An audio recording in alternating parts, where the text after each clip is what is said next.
ग्वालियर में केंद्रीय मंत्री ज्योतिरादित्य सिंधिया रामलीला मंचन देखने पहुंचे। फूल बाग मैदान पर आयोजित 78वें रामलीला मंचन कार्यक्रम में सिंधिया ने भगवान श्री राम, माता सीता, लक्ष्मण और हनुमान जी की पूजा अर्चना की। इस दौरान ज्योतिरादित्य सिंधिया ने रामलीला कार्यक्रम में लोगों को संबोधित करते हुए कहा कि भारत विश्व की सबसे बड़ी आध्यात्मिक शक्ति भी है। भगवान श्री राम का जीवन सिर्फ एक कहानी नहीं बल्कि एक विचार है, जिसे इंसान यदि अपने जीवन में उतार लेता है तो वह मर्यादा पुरुषोत्तम बन जाता है। बता दें कि ग्वालियर शहर में लगातार 77 सालों से रामलीला का आयोजन होता आ रहा है। सिंधिया ने कहा कि इस बार रामलीला का वैभव और ज्यादा पहले से बेहतर हुआ है। आने वाली 2 सालों में इस रामलीला के कार्यक्रम को और बड़ा किया जाएगा, जो कि प्रदेश ही नहीं देश की सबसे बड़ी रामलीला बनेगी। उन्होंने ये भी कहा कि आने वाले दिन में विजयादशमी का महापर्व भी आ रहा है। विजयादशमी के अवसर पर असत्य पर सत्य की, अन्याय पर न्याय की जीत और आदर्श जीवन जीने की प्रेरणा हमेशा रामलीला से मिलती है और आज मैं ग्वालियर के प्रत्येक निवासी को हृदय की गहराइयों से यही कामना करना चाहता हूं कि यह वर्ष प्रत्येक भारतवासी के लिए सुख समृद्धि से भरा हो, हमारा देश समृद्ध हो और भारत में शांति का वातावरण हो। यही कामना करते हुए आप सभी को हमारी तरफ से बहुत बहुत शुभकामनाएं। दशहरे पर ग्वालियर के फूलबाग रामलीला मैदान में रावण, कुंभकर्ण और मेघनाथ के पुतले का दहन किया जाएगा। रामलीला मंच के पास ही इन पुतलों को कारीगर 7 दिनों से तैयार कर रहे हैं। रावण का पुतला 60 फीट का बनाया जा रहा है, जबकि मेघनाथ और कुंभकर्ण के पुतले 50 फीट के बनाए जा रहे हैं। संवाददाता रिपोर्ट, समाचार network Madhyanchal today digital Gwalior.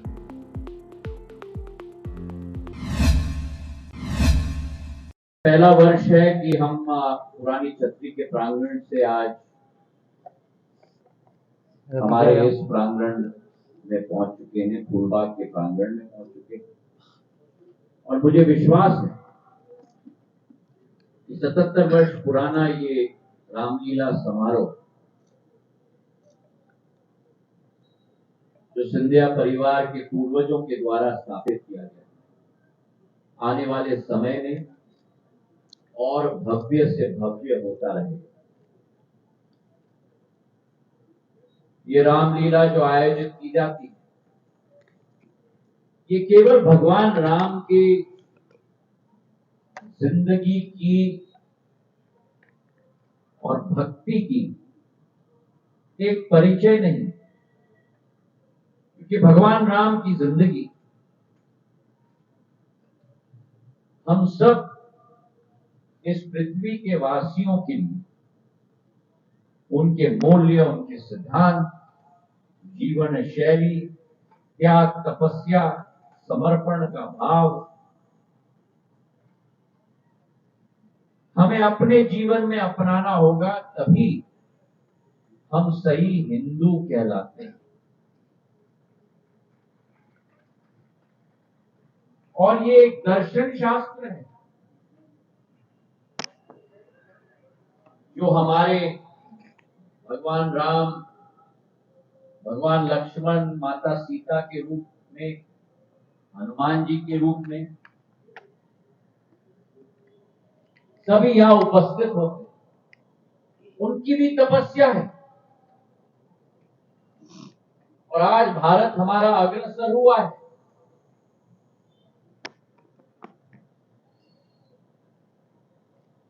दशकों बाद, हजारों साल बाद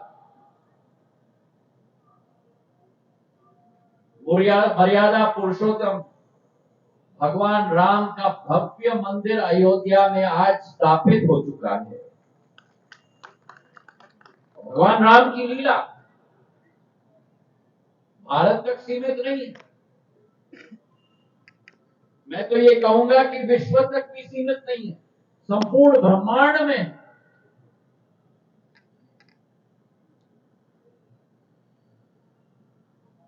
इस विजयदशमी के पर्व पर जब झूठ के ऊपर सत्य की जीत होती है, अन्याय के ऊपर न्याय की जीत होती है, एक ऐसा वातावरण निर्मित हो जिसके आधार पर हमारा देश आगे बढ़ पाए और उस यात्रा में हम सबका योगदान मूल्य और सिद्धांतों के आधार पर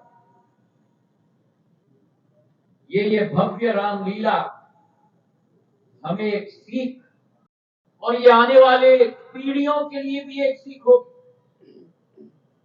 क्योंकि जैसी दुनिया आधुनिक होते जा रही है उतना ही ज्यादा महत्वपूर्ण है कि भारत अपने अध्यात्म को आगे रखे, क्योंकि हम केवल एक आर्थिक शक्ति नहीं है, हम विश्व के आध्यात्मिक शक्ति हैं और उस अध्यात्म को हमें आगे रखना होगा, क्योंकि मस्तिष्क विकास और प्रगति के रास्ते पे चलेगा, लेकिन जब तक दिल और आत्मा विकास के रास्ते पे न चले और मोक्ष को धारण करने की यात्रा पर हम न समर्पण हो, तब तक इस सृष्टि का संपूर्ण कल्याण नहीं हो पाए। 12 तारीख को विजयदशमी है।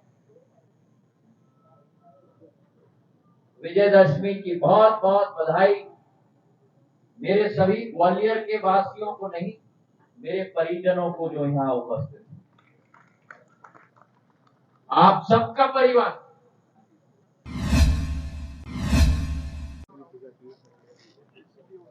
विजयदशमी का ये पर्व हर भारतवासी के लिए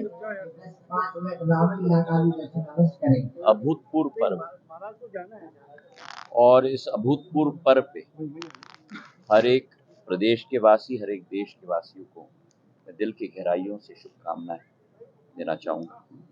हमारे देश में बहुत पुरानी परंपरा है, सभ्यता है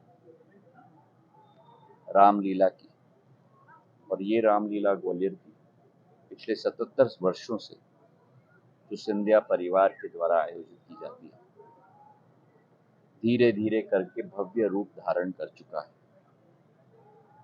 विजयदशमी के पर्व पे सत्य की जीत असत्य के ऊपर, न्याय की जीत अन्याय के ऊपर, और आदर्श जीवन जीने की एक प्रेरणा हमें इस रामलीला महोत्सव से मिलती है। आज ग्वालियर के सभी वासियों को मैं अपने दिल की गहराइयों से शुभकामनाएं देना चाहता हूँ। ये वर्ष मंगलमय रहे भारत के लिए, एक एक वासी के लिए, तरक्की हमारा देश करे, अमन चैन का वातावरण हो, यही कामना करते हुए आप सबको भी मैं अपने दिल से शुभकामनाएं। अगर आपको हमारे वीडियो पसंद आ रहे हैं तो चैनल को सब्सक्राइब करके घंटे के बटन को दबा दीजिए ताकि आप तक सारी खबरें समय से पहुंच सकें। धन्यवाद।